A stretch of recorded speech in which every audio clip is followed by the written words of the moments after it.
Enablers play a critical role in the toxic ecosystem of narcissistic abuse. They support, excuse, or overlook the narcissist's harmful behavior, often unintentionally, and they also help to perpetuate the cycle of abuse. Now, today's video was inspired by a comment left right here on the channel, and M writes that people also need to understand that by supporting or helping the narcissist in any way, they're also perpetuating abuse. Others will suffer as a result, and narcissists are not the only problem here. So people know that if you are in a relationship, a situationship, a toxic dynamic with a pathological narcissist, then pathological narcissists can only survive with enablers. They can only survive with people that enable their toxic behavior, that overlook their inappropriate behavior. Now, let's take a trip down memory lane and let us take a look at the narcissistic dysfunctional family system. Know that in a narcissistic dysfunctional family system, there are different roles that are going to be assigned based on what the narcissistic parent feels that they need, because people in these dysfunctional family systems are there to serve the narcissist. All right. Narcissists, again, people are based in shame and they cannot move past their pride. They're stuck in victim abuser consciousness. They're stuck in their lower ego. So you're going to have a victim abuser type of dynamic with these individuals. They're going to be a dictator. They're going to act like colonizers. They're going to want their foots on your neck and you're not supposed to say anything. This is the dynamic of a narcissistic dysfunctional family system. So know that if you grew up in one of these family systems, and you most likely grew up in one of these family systems because you're on the NarcDojo channel where we talk about pathological narcissists and how to escape this toxic dynamic with these individuals. So know that you cannot be a unique individual in a narcissistic dysfunctional family system. You're going to be groomed into a role.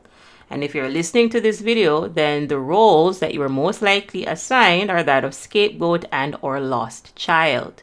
And essentially what happens is we grow up with a chip on our shoulder and we take on the characteristics of the enabler parent. And who do enablers attract? They attract narcissistic people. They attract takers.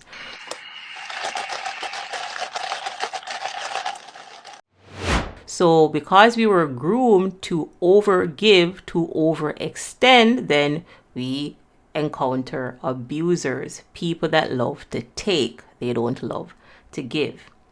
So while we were in this relationship, sure, we didn't know because we thought this was a healthy relationship. But people know that on your way out, if you know who a narcissist is, stop enabling them.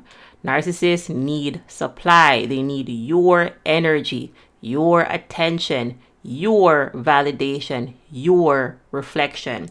And this is why when you go no contact or you go gray rock and you cut the supply, they have to run off and find another supply.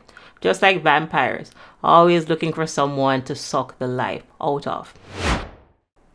Now in today's video, we're going to talk about what do enablers do, why it's dangerous, and how we can break this toxic cycle. So what do enablers do? Number one, they excuse the behavior of the narcissist. Enablers justify the narcissist's actions, blaming stress, upbringing, or the victim's reaction instead of holding the narcissist accountable. So as an enabler, you will say, oh, the narcissist had a rough childhood. That is why they behave how they behave. This is not true.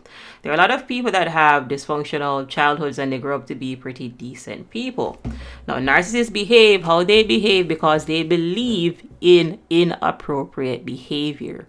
They like to lie, they like to connive, they like to deceive. So know that abusers abuse because they believe, I'm not saying that you believe this, abusers abuse because they believe in inappropriate behavior. They believe that their behavior is acceptable. So if you're dealing with someone that is physically abusive, sexually abusive, mentally abusive, psychologically abusive, etc., they believe their behavior is appropriate. They believe that you deserve that verbal abuse and them calling you out of their name and so on. So know that it is not stress or their childhood upbringing that essentially causes this. Narcissists have unhealed trauma that they do not want to look at. They run from their shame and they cover this up. Essentially, they're not addressing the problem. And well, if you don't address the problem gets worse. And this is why you should not excuse the behavior of abusers. Number 2, what do enablers do? They silence victims. They discourage victims from speaking up, saying things like, you are overreacting, or, that's just how they are. That is how the abusive husband that abuses his wife and children are. That's just how he is. This is silencing victims.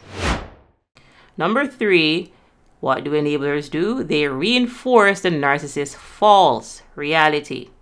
Enablers validate the narcissist's distorted views, feeding their ego and delusion of superiority. Number 4, mediate and protect. Enablers oftentimes act as buffers, smoothing over conflicts and minimizing the narcissist's consequences. Now, let's talk about why being an enabler is dangerous. Number 1, it prolongs abuse. Enablers shield the narcissist from facing the consequences of their actions, allowing the abuse to continue unchecked. Number 2, it invalidates the victim. Victims oftentimes will feel isolated and they'll question their reality when enablers side with the narcissist. This is why oftentimes when you come out of these toxic entanglements and you go to talk to your family members or someone that you may have thought was a friend and they side with the narcissist, well, they are an enabler. Again, enablers enable toxic behavior.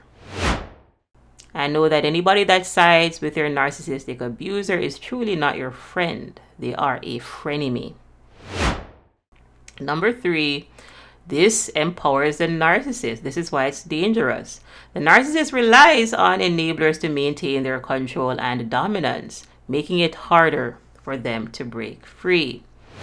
And finally, number 4, it spreads harm. Enablers indirectly perpetuate the abuse by defending toxic behavior, leading to a wider circle of emotional damage. Now, how do we break this cycle? To protect yourself from this dysfunctional dynamic, recognize enabling behaviors in yourself. Recognize codependent behaviors in yourself. Recognize how you may be overextending and overlooking abusive behaviors. Set firm boundaries and avoid seeking validation from enablers or narcissists. Learn how to validate yourself. Additionally, empower yourself to see the situation clearly and build support systems outside of the narcissist's control. Remember, dealing with a narcissist is not easy, but with the right tools and mindset, you can protect your peace and stand your ground. Remember that boundaries are your best defense, and staying calm around these toxic personality types will be in your best interest. Now, if you found this video helpful, hit that like button, ensure that you are subscribed, and turn on notifications so that you don't miss any of our videos. For more resources, coaching, courses, and strategies to navigate narcissistic abuse, ensure that you check out the NarcDojo.com website. That is NarcDojo.com. Thank you for watching. Thank you for listening. Stay strong, stay empowered, and I'll see you in the next video.